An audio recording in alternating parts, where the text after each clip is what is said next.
अस्सलामुअलैकुम, क्या हाल चाल है। उम्मीद करता हूँ कि सब लोग खैरियत से होंगे। तो आज के इस लेक्चर नंबर 7 में आपको खुशामदीद। तो माय नेम इज़ उस्मान। आज का हमारा सी सीरीज़ का 7वां लेक्चर है। तो आज के लेक्चर में क्या ख़ास बात है, आज हम सीखेंगे डेटा टाइप्स के बारे में, मोर ऑन डेटा टाइप्स। ठीक है, डेटा टाइप्स के बारे में कुछ और थोड़ा सा बताना चाहता हूँ आपको। And rules for naming variables. So आए स्टार्ट करते हैं। तो basic data types in C. तो पिछले लेक्चर्स में हमने बेसिक डाटा टाइप्स के बारे में पढ़ लिया था। उसके अंदर हमारा इंट था, फ्लोट था, कैर था, लॉन्ग था, डबल था एंड स्ट्रिंग था। तो ये क्या था पिछले लेक्चर में, ये हमारी बेसिक डाटा टाइप्स थी। तो नॉर्मली जो है सी प्रोग्रामिंग में ज़्यादातर यही यूज़ हो रही होती हैं। ठीक है, और इसके अलावा कुछ डिराइव डाटा टाइप्स भी होती हैं सी लैंग्वेज में। तो ये डिराइव डाटा टाइप्स जो होती हैं, ये जो बेसिक डाटा टाइप्स हैं, इंट, फ्लोट, कैर, लॉन्ग, डबल, स्ट्रिंग वगैरह जो है, ये जो बेसिक हमारी डाटा टाइप्स हैं, इनसे अखज़ की गई हैं। ठीक है, तो इनसे ये निकली हैं। तो नंबर 1 पे हमारी अरे आ जाती है डाटा टाइप। ठीक है, ये बेसिक से निकली हुई हैं। दूसरे पे हमारी पॉइंटर आ जाता है, स्ट्रक्चर आ जाता है और यूनियन डाटा टाइप आ जाती है। ठीक है, तो बस इतनी सी बात आपको बतानी थी। तो इनके बारे में आगे जाके हम पढ़ेंगे, एरे, पॉइंटर, स्ट्रक्चर, यूनियन के बारे में। तो बस यही बताना था कि बेसिक डाटा टाइप्स इन सी जो होती हैं, उनसे कुछ डेराइव डाटा टाइप्स भी हैं। ठीक है, अब क्वेश्चन नंबर 2 है हमारा कि हमने रूल्स फॉर नेमिंग वेरिएबल्स। ठीक है, नंबर 1 पे आ जाता है variable contain alphabet, number and underscore. ठीक है, जो हमारा रूल्स हैं वेरिएबल का, जो नेम लिखने के रूल्स में पहला रूल आता है, उसके अंदर क्या है कि हमारा जो वेरिएबल है उसके अंदर अल्फ़ाबेट अलाउ हुआ है, यानी कि ABC आप लिख सकते हैं। ठीक है, अल्फ़ाबेट्स अलाउ हुआ है उसके अंदर। उसके बाद कोई नंबर हो सकता है उसके अंदर और अंडरस्कोर आ सकता है उसके अंदर। ठीक है, अब इसकी एग्जांपल क्या है, इंट डाटा टाइप है। ठीक है, और ये जो VAR1 जो है ये वेरिएबल नेम है। ठीक है, तो इसके अंदर VAR क्या है, अल्फ़ाबेट्स हैं, और 1 इसके अंदर क्या है, ये एक नंबर है। ठीक है, अब इंट बैंक 12 अंडरस्कोर 12। ठीक है, इंट बैंक अंडरस्कोर 12। तो ये बैंक अंडरस्कोर 12 क्या है, वेरिएबल का नेम है, रूल है। जैसे कि हमने ऊपर नेम पढ़ा है ना, रूल पढ़ा है कि अल्फ़ाबेट, नंबर एंड अंडरस्कोर आ सकता है। तो इसके अंदर जो है ये अल्फ़ाबेट्स आ गए हैं बैंक वाले। ठीक है, उनके दरमियान में ये आ गया अंडरस्कोर आ गया, और ये जो लास्ट पे 12 आ गया। तो ये एक है। ठीक है, और इसके बाद क्या है कि इंट VAR नेम। ठीक है, तो ये भी एक जो है रूल इसका जो है आ गया। अब हम इसको ना अप्लाई करते हैं। ठीक है, रूल नंबर 1 को। तो इधर हम अप्लाई करके देखते हैं। तो हम लिखेंगे हैश इंक्लूड stdio.h। ठीक है, इंट मेन, और इसके बाद हम यहाँ पे लेंगे int इंट। तो मैं ये चाहता हूँ कि मैं ये जितने भी हैं ना हमने ऊपर ये जो डिफ़ाइन किए हैं, इनको कॉपी करता हूँ यहाँ से, कॉपी करके, क्योंकि मैं इन्हीं पे ही आपको करके दिखाना चाहता हूँ। तो मैं यहाँ पे जाके पेस्ट करता हूँ यहाँ पे। ठीक है, और इसको यहाँ से, ठीक है, अब मैं चाहता हूँ कि मैं इसको कमेंट कर देता हूँ एक बार, और इसको भी कमेंट कर देता हूँ।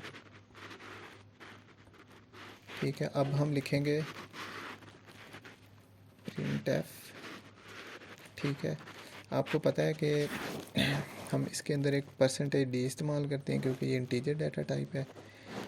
ठीक है, और अब हम यहाँ पे लिख देंगे VAR1। ठीक है, तो अब मैं इसको कोई दे देता हूँ, मतलब वैल्यू दे देता हूँ 100।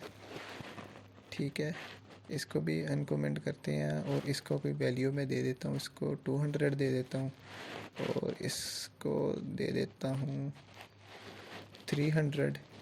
और इसको ठीक है। तो इधर एंड पे सेमी कोलन आता है, ये लगा के तो इसको थोड़ा सा इधर कर लेते हैं, ठीक है। और एंड पे हम लिखते हैं रिटर्न 0। अब इसको रन करते हैं तो इसको रन होना चाहिए, ठीक है, क्योंकि रूल्स के मुताबिक जो हमने पहला रूल पढ़ा है उसको इम्प्लीमेंट किया है, तो इसको रन होना चाहिए। तो जी ये क्या एरर आ रहा है, print f var1 is equal to 100। तो अभी इसको देख लेते हैं।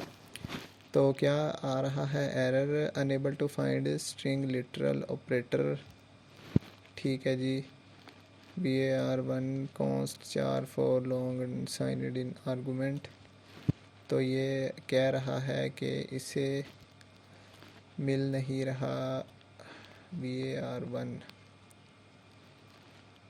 ठीक है जी। इधर इसको करते हैं,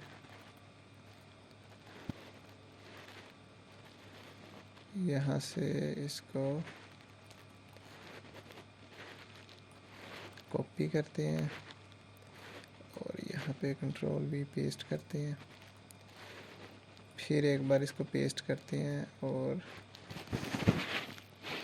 इधर लिख देते हैं, इधर आएगा अंडरस्कोर आएगा, ये कॉमा आएगा इधर, और इधर हम लिख देते हैं ये जो बैंक 12 है, कंट्रोल C कॉपी करके इधर कंट्रोल V पेस्ट करते हैं और ये कॉमा लगाते हैं इधर, और इधर फिर से कॉमा लगा के var नेम जो है इसको कॉपी करके इधर पेस्ट करते हैं और अब ये रन होना चाहिए इसको। तो देखें ये वैल्यूज़ हमारी सक्सेसफुली आ गई हैं।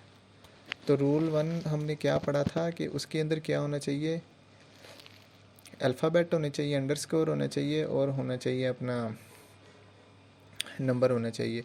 तो एक और करते हैं कि इधर एक और वेरिएबल बनाते हैं, ठीक है, इंट का ही।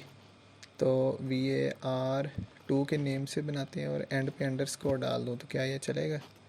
तो इसकी वैल्यू 400 कर देते हैं और इसको यहाँ पे प्रिंट करवा देते हैं, कंट्रोल V करते हैं इधर से इसको, ठीक है जी। तो अब ये जो हमने वेरिएबल बनाया है इसको कॉपी करके यहाँ पे पेस्ट करेंगे और अब इसको रन करेंगे तो 400 हमारी वैल्यू प्रिंट हो गई है, ठीक है जी। तो हमने पहला रूल जो है वो पढ़ लिया है। अब हम ट्राई करते हैं रूल नंबर 2। रूल नंबर 2 में क्या है कि variable name start with alphabet and underscore, ठीक है। तो रूल नंबर 2 क्या कह रहा है कि जो हमारा वेरिएबल नेम है वो स्टार्ट विद अल्फ़ाबेट से हो सकता है स्टार्ट, या तो नंबर्स, या तो हो सकता है अंडरस्कोर से, ठीक है। तो मैं इसको मिटा के रूल नंबर 2 इम्प्लीमेंट करता हूँ। तो अंडरस्कोर var2, तो अब यहाँ पे 400 वैल्यू प्रिंट होनी चाहिए रूल नंबर 2 के मुताबिक। ये इधर हम इसको अंडरस्कोर var2 करेंगे तो अब ये प्रिंट होगा। तो देखें रूल नंबर 2 हमने जो पढ़ा है उसके मुताबिक जो है वैल्यू प्रिंट हो गई है। रूल नंबर 2 भी हमने कर लिया है। अब rule number 3, variable name can not start with number और डिजिट, ठीक है। तो अब रूल नंबर 3 के मुताबिक जो हमारा वेरिएबल नेम है उसको हम नंबर से स्टार्ट नहीं कर सकते, जैसा कि मैं अब करूँ 10 var, ठीक है। और अब मैं इधर इसको करता हूँ 10 var2 var। तो अब इसको रन करूँगा तो ये एरर देगा, क्योंकि ये गलत तरीका है वेरिएबल को जो है डिफ़ाइन करने का। तो मैं इधर दे देता हूँ var और पुराने वाला अंडरस्कोर, इधर भी अंडरस्कोर। तो अब ये ठीक तरीका है, अब ये चलेगा। ठीक है जी। तो वेरिएबल के नेम के आगे हम इस तरह कोई डिजिट नहीं लगा सकते, कोई भी डिजिट। ठीक है ना, 1 2 3 कुछ भी नहीं। अब रूल नंबर 4 की बारी आ गई है। तो रूल नंबर 4 में क्या है कि no white spaces and reserve keyword is allow. तो इसकी एग्जांपल क्या है? एग्जांपल इसकी ये है कि अगर हम डाटा टाइप इंट है तो डबल भी तो एक डाटा टाइप है ना, तो डाटा टाइप के आगे डाटा टाइप नहीं लगा सकते हम। ठीक है ना, कोई रिज़र्व कीवर्ड लगा सकते हैं। अब इंट 4 भी नहीं लिख सकते, 4 इंट भी नहीं लिख सकते, 4 डबल भी नहीं लिख सकते, डबल 4 ये भी नहीं लिख सकते। 4 एक रिज़र्व कीवर्ड है, इसका कोई अपना यूज़ है। ठीक है, इस तरह हम नहीं कर सकते। तो इधर हम इसको अप्लाई करते हैं। अब बाकी सब तो ठीक है। अगर मैं इधर इंट 4 लिख दूँ और कोई भी वैल्यू ना दूँ तो ये नहीं चलेगा, एरर देगा। देखा, अगर हम किसी भी जो है डाटा टाइप के आगे कोई रिज़र्व कीवर्ड या डाटा टाइप ही लगा देंगे तो वो नहीं चलेगा, एरर देगा हमें। तो मैं इसको कंट्रोल Z कर देता हूँ। ठीक है, अब एक और इसके अंदर जो है, ठीक है, अब क्या है कि इसके अंदर वाइट स्पेसेस भी नहीं दे सकता बंदा। अब मैं अगर इसको इस तरह लिखूँ इंट var1 तो इसको एरर देना चाहिए, तो एरर देगा। तो आप ना वाइट स्पेसेस भी नहीं इसके अंदर डाल सकते। ठीक है जी। तो अब मैं अगर इसको रन करूँ, कंट्रोल Z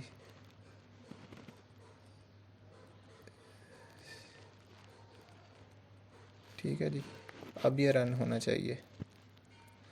तो उम्मीद करता हूँ कि आपको आज का मेरा लेक्चर पसंद आया होगा। तो रूल नंबर 4 क्या था कि आप किसी भी डाटा टाइप के आगे कोई डाटा टाइप नहीं लगा सकते वेरिएबल नेम की जगह पे, और ना ही उनके अंदर वाइट स्पेसेस दे सकते हैं। ठीक है जी, तो आज के लिए इतना ही। मिलते हैं अगले लेक्चर में। अगर आपको मेरी ये कोशिश पसंद आ रही है तो चैनल को लाइक शेयर सब्सक्राइब करना ना भूलें।